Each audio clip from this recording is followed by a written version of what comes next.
Hi, I'm Chris from Airwindows, and hey, you can do this.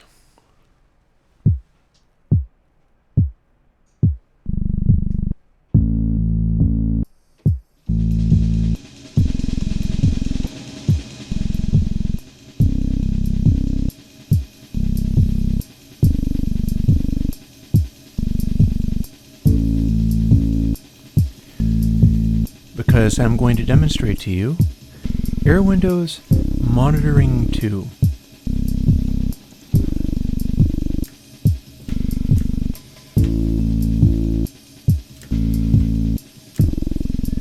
Here we are. So, Airwindows Monitoring is the plugin we've had around for quite some time. If we open the little window here, and it is a little window, but we can turn it to 24-bit. We can turn it to 16-bit. There is a function called peaks that reveals dynamic peaks more clearly than normal sound. SlewOnly. Subs. Mono. Side only. Vinyl is a band pass that loses some of the very lows and the very highs. It's not actually meant for mastering to vinyl so much as it is showing you what you're likely to get out of a vinyl release. Aurat is the same, but like a Auratone speaker, and it is only a filter, but it's narrowing the bandwidth a lot. Monorad is Aurat on the left. Right, monolad is Aurat on the left. Phone is even more extremely restricted. CANS A is a headphone style crossfeed algorithm to make it a little bit easier to work in a headphone environment. CANS B is the same, only a little bit more. CANS C is the same, only even more than that. And these are monitoring modes. As you can see, it's not giving you clean output, but the idea is that you should be able to hear what the mix is going to be like. And then lastly, and CANS D even more so, then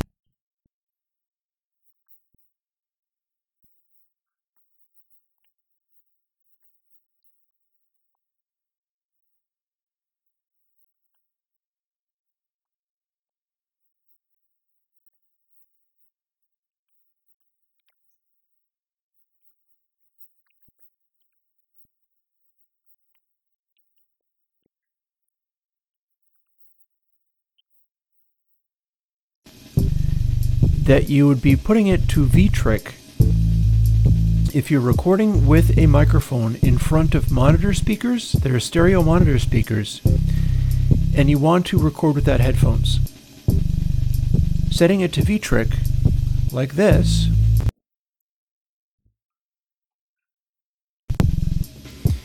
means you can basically hear everything, but it's all out of phase in the room. And if you place the microphone just right, the two speakers will cancel each other out, and the microphone won't hear anything except you in front of it. So that's the idea, and that is monitoring.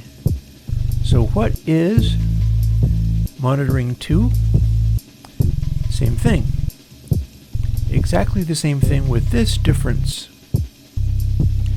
Monitoring2 uses the Airwindows dark word length reduction algorithm instead of not just another dither. I'm going to ask you to listen to part of this sound now.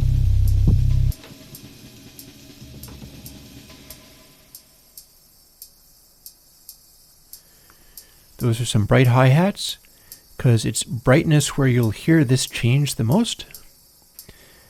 And Airwindows dark makes the background noise a little darker rather than airy and lit up. Listen to the reverb tails.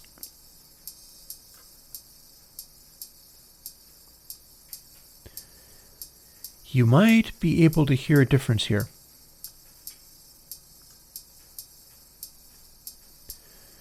There's the original, not just another dither.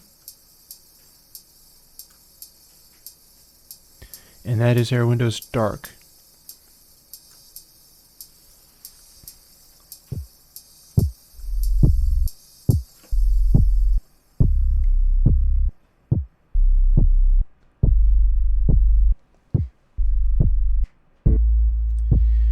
We can also try it on this bass with a little quiet kick drum going on. That's not just another dither.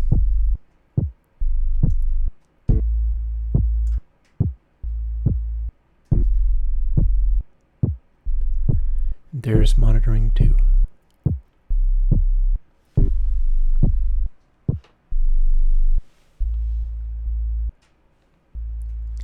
And that's a DI too.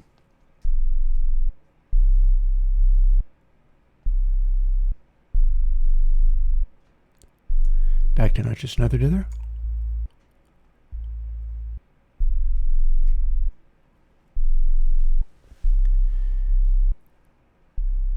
What I'm hearing on my little grados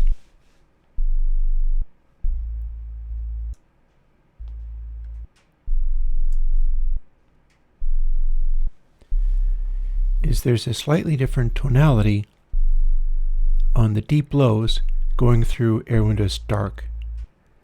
Note that if you're hearing anything here, through YouTube compression and all,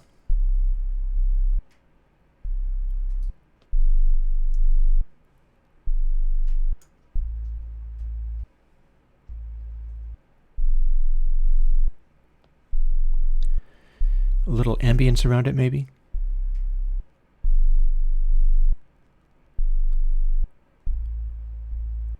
And then a darker color.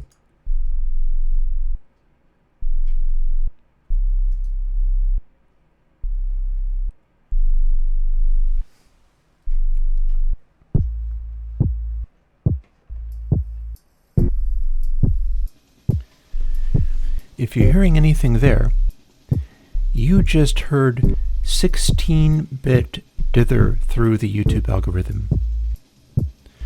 That's not supposed to be possible. You would think that the YouTube compression and recompression and transcoding will completely obliterate it, and that is possible. It is possible that it will do that. But if you picked up on any difference, that's the only change, is two different word length algorithms, and that's also going to apply to my voice here. And so this is Monitoring2 that is dark. It's the word length reduction algorithm dark. And then this is the word length reduction algorithm not just another dither, which is a completely different approach that tends to be a little bit more airy, and it'll place things in a distinctive way compared to how dark does it.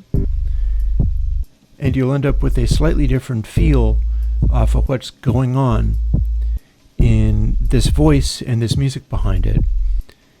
There's a slightly different ambiance, and you might get a different sort of vibe through the mix this way, even though the only thing that is changing is the version of monitoring that we're using.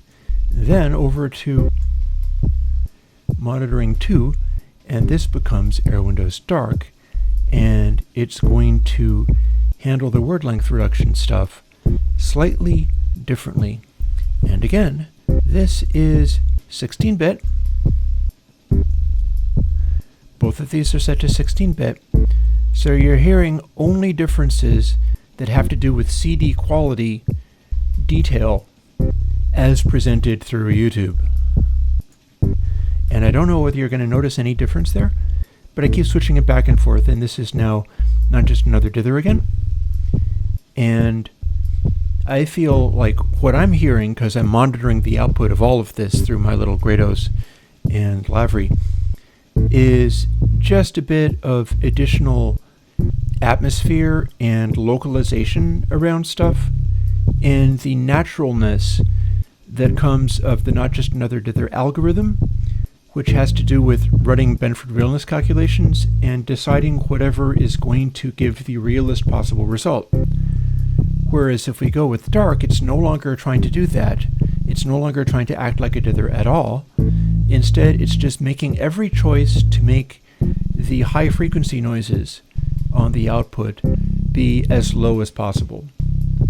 So it doesn't care whether it's realistic or not, it's trying to roll off highs. And if we do that, we wind up getting a slight difference in tonality and a difference in sort of ambience around it, where stuff's a little bit more clamped down as far as the bright, shiny stuff going on, and you don't get quite the same sense of atmosphere, but there is a sort of naturalness and warmth to the sound, which comes from doing your digital thing and then rolling it off as hard as you can in the dithering stage, which is an unusual approach, but that's why I'm making a plugin available. And lastly, we're going to open them both as 24-bit, and this should be the point where there's no chance you can hear any difference through the YouTube compression, because this is the dark algorithm,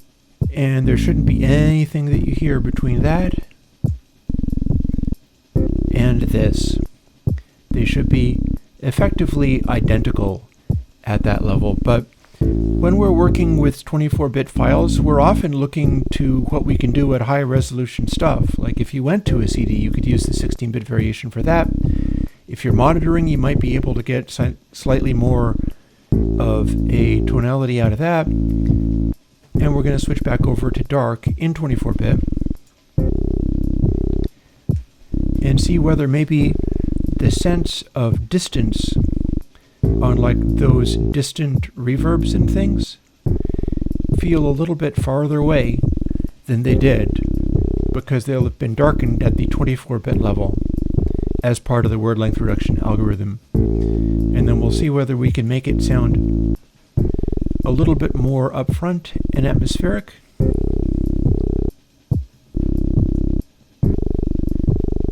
And then back to the darker one.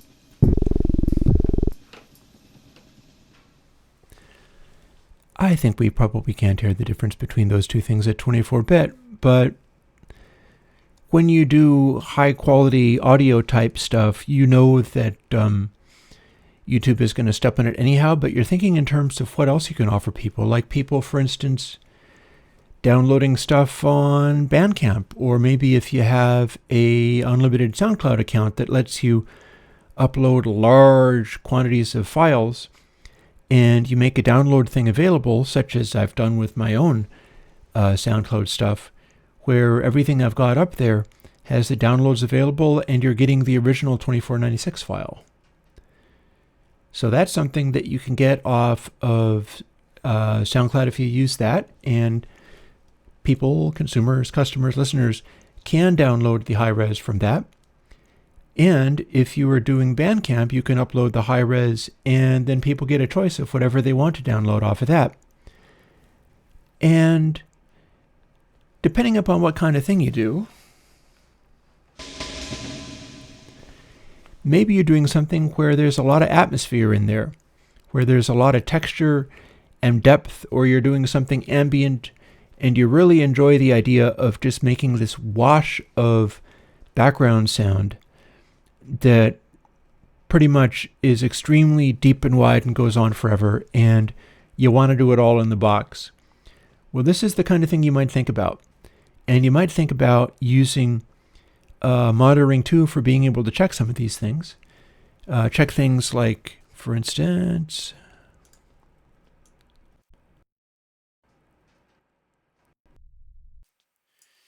SlewOnly, so you can hear what the high frequencies sound like. Check things in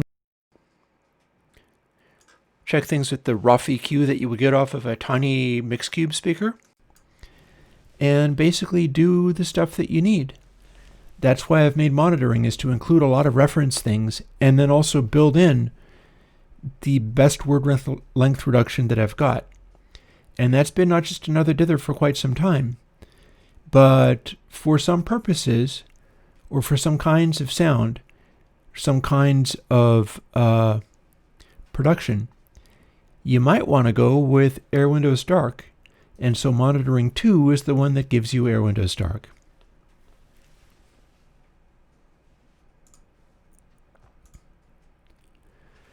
And that is all I've got to say about that. All of this stuff is supported by Patreon. So if you want to go and jump on my Patreon, you could, for instance, jump on at a level of $50 a year as if I was selling this plugin commercially for $50 a pop. Which, oh, guess what? I used to do that. And now since it is Patreon supported, it is free and open source, and I continue to come out with plugins as best I can.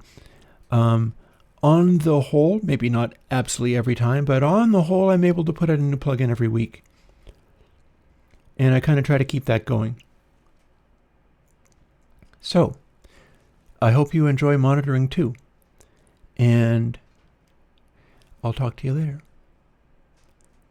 Bye-bye.